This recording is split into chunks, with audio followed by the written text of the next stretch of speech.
Hi, welcome to my series of videos on the fall of Queen Anne Boleyn in 1536. I'm Claire Ridgway, I run the Anne Boleyn Files website, and I'm also author of The Fall of Anne Boleyn, A Countdown, which goes into much more detail on the fall of Anne Boleyn, which sort of has inspired really this series of videos, just counting down to the anniversary of the execution of Queen Anne Boleyn on the 19th of May. Okay, in yesterday's video, if you saw that, I told you all about the Grand Jury of Middlesex that met on the 10th of May 1536 to rule on the alleged crimes of Queen Anne Boleyn, her brother Lord Rochford, Sir Henry Norris, Sir Francis Weston, William Brereton and Mark Smeaton, that were alleged to have been committed at Whitehall Palace and Hampton Court Palace. And of course they ruled that there was enough evidence to say that these people had committed these crimes, hello Aricat, and to send them to trial. Well, on this day in 1536, the 11th of May, another grand jury met, the Grand Jury of Kent, the County of Kent in England, to rule on these people's alleged crimes committed at Greenwich Palace, East Greenwich and Eltham Palace, all of those places being in Kent. The grand jury met at Deptford and was presided over by Chief Justice John Baldwin and 6 of his colleagues. Like the Middlesex grand jury the previous day, they decided that there was sufficient evidence to send the Queen and these 5 men to trial. Now, like the grand jury of Middlesex, they drew up an indictment of a list of charges, and this was nearly identical in wording to the Middlesex one, but obviously with a change of places. The offences listed in the indictments went in date from October 1533, just a month after the birth of Henry and Anne's daughter Elizabeth, all the way to the 8th of January 1536, when Anne was pregnant with the child that she then miscarried at the end of that month. So that is the time period that Anne and the men were committing these offences. So yes, October 1533 to January 1536. Now, if we combine the two indictments, if we combine these dates and offences, we get the following. We get 2 dates in October 1533, as I said, not long after the birth of Elizabeth, when Anne was said to be procuring Sir Henry Norris to violate her at Westminster, so she was seducing him. Then a month later, November 1533, we have 2 dates from that month when she was again alluring Sir Henry Norris to violate her, but this time at Greenwich. Also in that same month, Anne was procuring Sir William Brereton at Greenwich. She was doing things with him at Greenwich.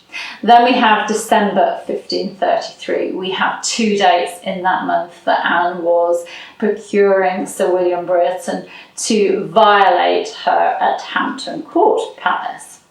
Then we move on to April 1534. So Anne had a little bit of a rest from December to April. But in April, she was busy procuring Mark Smeaton at Westminster. Then in May 1534, she was again procuring, but this time Sir Francis Weston at Westminster. Then the next month, June 1534, she's alluring and then sleeping with Sir Francis Weston at Greenwich. Then we move on to April 1535, so a little bit of a break again, but Mark Smeaton is violating the Queen at Westminster. Then the next month, May 1535, we have 2 dates when Anne is alluring and sleeping with Mark Smeaton at Greenwich. And then we have the date in October 1535 when she's not just accused of seducing and sleeping with these men, but in October 1535, Anne and the men, some of the men, are plotting the king's death at Westminster. Then a month later, November 1535, Anne is procuring her brother George Boleyn, Lord Rochford, to violate her at Westminster. Then another date in November 1535 is when she's giving gifts to the men at Westminster as, part of encouragement, part of inciting them, to sleep with her and to plot the king's death with her. December 1535, 2 dates when she's alluring and sleeping with her brother at Eltham Palace. Then on the 8th of January 1536, that final date mentioned in the indictments, Anne is plotting the king's death with Rochford, Norris, Weston and Brereton at Greenwich Palace. Now, as I'm reading through those dates, I'm thinking, wow, Anne Boleyn was a busy lady, and you can understand why there were, gaps between them. She needed to rest. And how on earth did she keep track of all these men? A very busy lady. Well, not, because I don't believe they're true at all. But as I said in yesterday's video, historian Eric Ives noted that 3/4 of the alleged offences can be thrown out because they were completely impossible. Either the royal court wasn't even at the places listed, or Anne wasn't there, or the man wasn't there. They're just impossible. And today I'm sure that a defendant's lawyer would get the case completely thrown out. But Tudor justice was different. In Tudor times, you were guilty until you managed to prove yourself innocent. And as Claire Cherry and I wrote in our biography of George Boleyn, which is just behind me, George Boleyn, Tudor poet, courtier and diplomat, and this is a quote from that book, the defendant was often unaware of the actual evidence being adduced against him until he attended court at his trial, and therefore had no hope of rebuttal. So not only were you presumed guilty until you managed to prove yourself innocent, you could turn up at court not knowing actually what you were being charged with. So you were at a serious disadvantage. Plus you didn't have a defence lawyer to help you either. Also in these cases, a jury knew what was expected of them. These were people that were being accused of high treason, of harming the king, of plotting the king's death. And so a jury knew that these people had to be punished, the monarch had to be protected. And I don't believe that any of these people, the Queen and these 5 men, had any hope of real justice at all.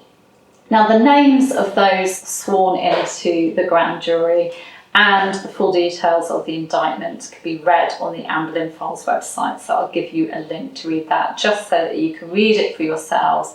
It's very, very sort of detailed, very long, but at least you can sit down and read that through for yourself. So events are moving very, very quickly in the fall of Anne Boleyn, and I've been writing about the fall of Anne Boleyn now since 2009, so 10 years, and it always has a major impact on me, because it just always hits me just how fast everything happened and how these people just had no hope of getting out of this with their lives, and it's just so very sad. Anyway, I'll see you tomorrow with another event from 1536. I do hope you're enjoying this series. If you are enjoying it, then please give a like, a thumbs up. Of course, do feel free to share what you think in the comments. I'm not always able to read every comment and reply on that, because the comments are coming in very fast. Thank you. You can subscribe to this channel by clicking around about there, and you can hit the bell to be notified as new videos go live. Thank you for following. Take care. Bye bye.